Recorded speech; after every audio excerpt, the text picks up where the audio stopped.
ide tam, aby si akože zatrtkala, alebo si vyšla s niekým. Sú v dnešnej dobe chalani viac chlapi, alebo sú skôr baby?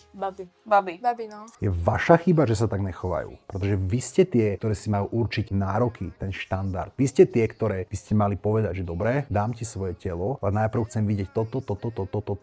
Chcem ísť na večeru, kúpiš mi kvety, zoberieš ma niekoľkokrát von, ukážeš ma rodine, spoznáš moju. Ty si môžeš dať akékoľvek nároky chceš, ale ty si OK s tým, že ťa ani len nezavolá na rande. Vyslovene, že na rande stretla si nechodím, takže nezavolá ma proste čava na obed, že poď, že ideme na rande. V dnešnej dobe, keď tí chlapci nemusia nič zvládať, nič niesť, o nič sa snažiť, tak jasné, že sa nebudú chovať jak muži. Niekde v trafe na veckách ho...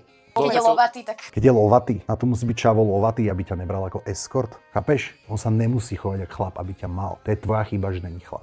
Chlpaté nohy. Ja mám rada Strašne oholené. mi to vadí. Jaké oholené?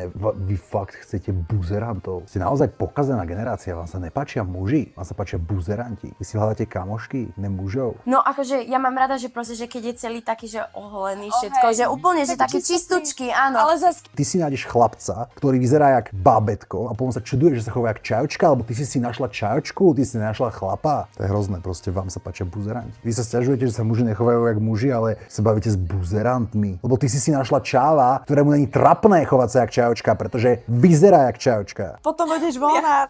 Že ticho. A ticho. A nič proste. Dievčatá si hľadajú chlapčekov, neschopákov, žebrákov, nuly, niktošov. To je hrozné.